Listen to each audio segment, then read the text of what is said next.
For fans of Firehouse 51, we've learned to live with our hearts in our throats. It's the price of admission. We've seen our family dodge explosions, survive building collapses, and walk through literal fire. We've seen them rush to Chicago Med so many times we practically know the ER triage codes by heart. We are used to the noise, the flames, the chaos. But this was different.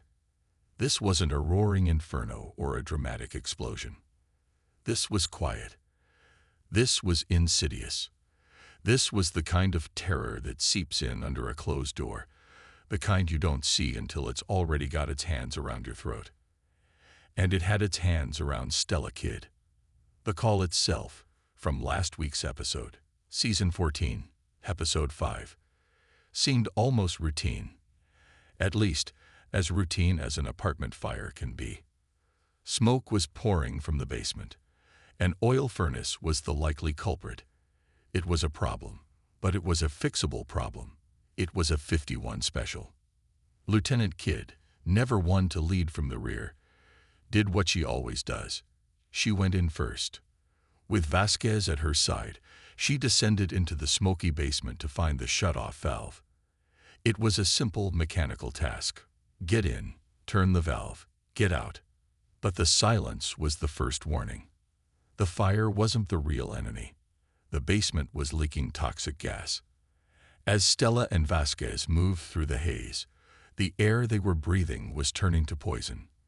When she got separated from Vasquez, the first flicker of panic set in. Not just for us, watching from our sofas, but for her. You could see it in her eyes. This wasn't a fire she could fight. It was an enemy she couldn't see. We've seen Stella Kidd face down her abusive ex, walk into a burning boat, and survive a shrapnel-filled bomb.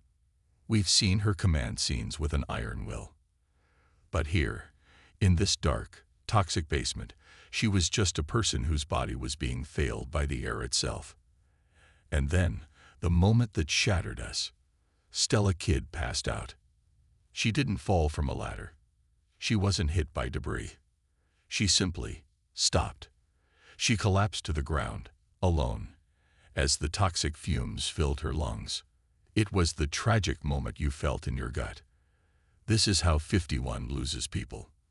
Not always in a blaze of glory, but sometimes in the quiet, dark corners where help can't find them in time. The radio silence was deafening. Upstairs, the controlled chaos of the firehouse turned into raw, personal panic. This is the part of the show that makes it so real, that rips the emotion right out of you. This wasn't a lieutenant who was down. This was Stella. This was Severade's wife.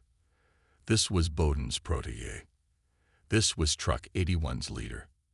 The scramble to find her was one of the most agonizing sequences in the show's history. Every firefighter in that building was now on a rescue mission, their professionalism warring with the desperate, clawing fear for one of their own. When they finally found her, limp on the concrete, the tragic part of your request became terrifyingly real. She was unresponsive. This was it. This was the Chicago Med crossover we all dread. Seeing her carried out, her face pale and still, felt wrong. Stella Kidd is never still. She is a force of nature. Seeing her reduced to a patient, to a victim of the invisible, was gut-wrenching. Novak and Violet, heroes in their own right, immediately began working on her, their faces a mask of grim determination. They were fighting for her. They were fighting for all of 51.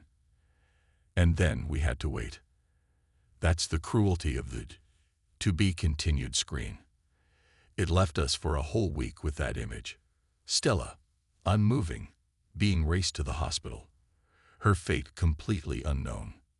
Last night's episode, Season 14, Episode 6, Broken Things, finally gave us the answer. The collective breath we had all been holding was finally released. Stella is okay. She survived. The episode didn't dwell on a long, drawn-out hospital stay. Chicago Fire knows we've seen that. Instead, it showed us something more powerful, her resilience. The episode synopsis simply said, Kid goes above and beyond to support Isaiah. She wasn't in a hospital bed. She wasn't on medical leave. She was back. She was back on her feet, back with her team, and already throwing herself into helping someone else. That is the emotional truth of Stella Kid. Her trauma doesn't define her, it fuels her.